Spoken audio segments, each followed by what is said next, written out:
YouTube, how's it going? Frogs Angels back with some more NFL position rankings for the upcoming 2018 season. We're on to the 4-3 outside linebackers. We recently done the 3-4 outside linebackers as well as other position groups. So if you haven't seen those, please check them out, and more to come.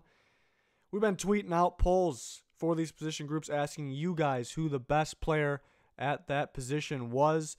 So for the 4-3 outside linebackers, you guys voted Anthony Barr of the Minnesota Vikings as the best 4-3 outside linebacker in football today.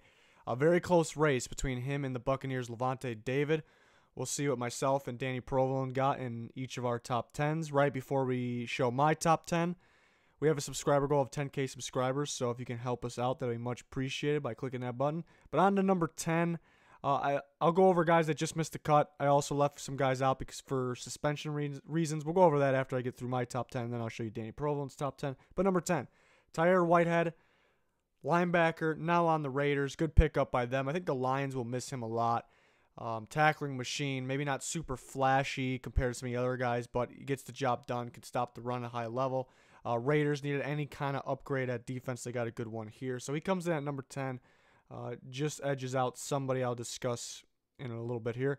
Number 9 is going to be Christian Kirksey of the Browns. I think maybe a little underrated. I think most people wouldn't really include him in a rankings about 4-3 outside backers because he's on the Browns. But they're putting together a good young group. The linebacker unit's very good. They add Michael Kendricks to it.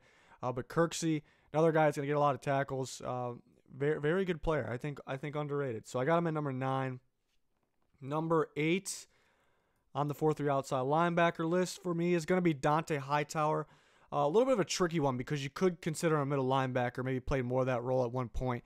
The Patriots will actually line up with 2 linebackers on their defense, Hightower and Van Noy.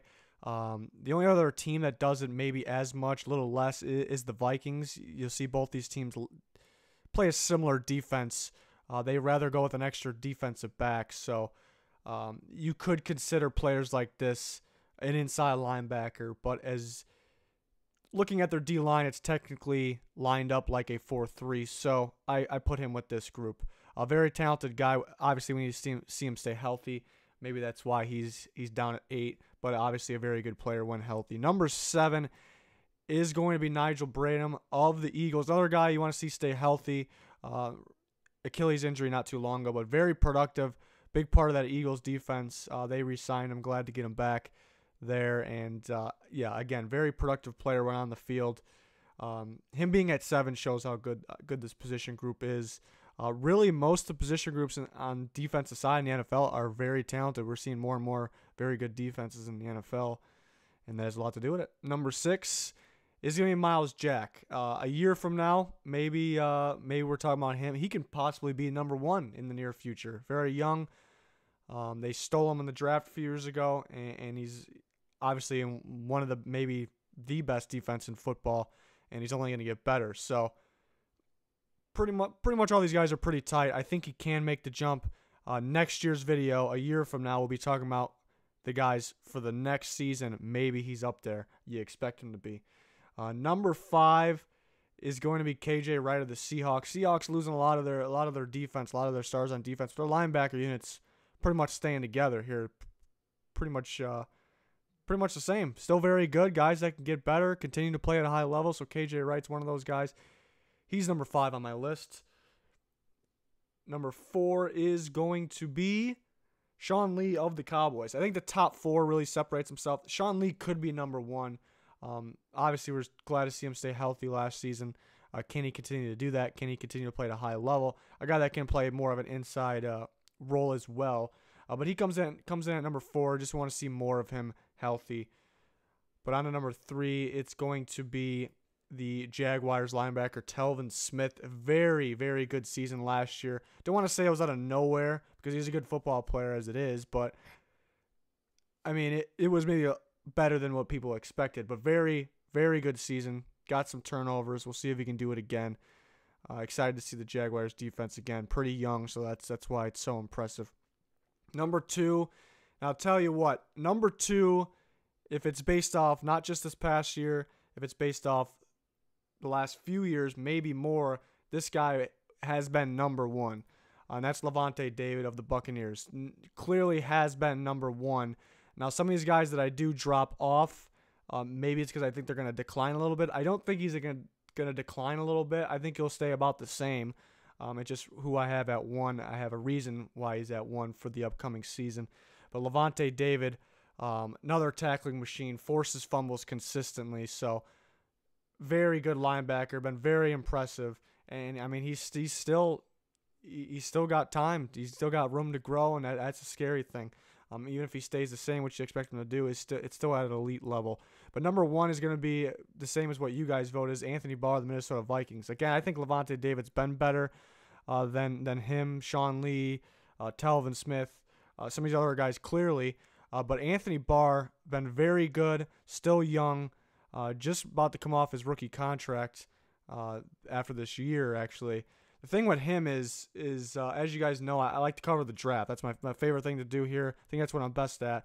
And when Anthony Barr was coming out, I viewed him as a 3-4 outside linebacker. If he went to a 4-3 team, I thought he was going to be a defensive end. So he goes to a 4-3 team, but he doesn't end up being a defensive end. He ends up being a linebacker. Mike Zimmer, good at figuring out where he can play guys, good at developing guys. So what I've been hearing is that he has been working with the pass rushers, the defensive ends, and that Vikings defense. Not that he's going to play defensive end, but my prediction is he's going to get involved more and more in the pass rush game, what he was originally taught to do at UCLA. And I think he's still going to play at the high level he's been playing at, but I think we're going to see some more pass rush productivity. They would blitz him here and there, and he would get after the quarterback pretty well. I think we're going to see more of it, so I think his production and his stats are going to look even better. So that's why I got him at 1. You guys also voted him at 1. We'll see if Danny puts him at 1 in his top 10 in just a moment here. But so who just missed the cut? I talked about suspension guys. Thomas Davis and Vontaze Burfict would easily be on this list. But unfortunate suspensions. And then the guy I said just missed the cut, Shaq Thompson of the Panthers. I think a guy that could get better. I wanted to squeeze him in here, but just didn't quite make the cut. It's very tough, very close, very good position group. So, yeah, those are the guys that just missed the cut for me. We'll go on to Danny Provolone's top 10. Number 10, he also has Tyler Whitehead. He squeezes Shaq Thompson of the Panthers there at 9, Nigel Bradham at 8, Dante Hightower 7, KJ Wright 6. Nothing surprising there. And then he has Miles Jack at 5, Sean Lee. So similar rankings. He swapped Levante David, Anthony Barr. You can understand why Levante David's been playing at a very high level. So similar rankings for the most part there. I think Miles Jack's one step above where I had him. He added Shaq Thompson. I'm really not going to argue with that. It's just the way I had it, the way he has it. So, yeah, we can see similar guys in the top 10. So that'll do it for this one. Stay tuned for more position rankings and NFL content, sports content in general. We got you covered. Thanks for watching. Please like and subscribe if you haven't already. Goodbye.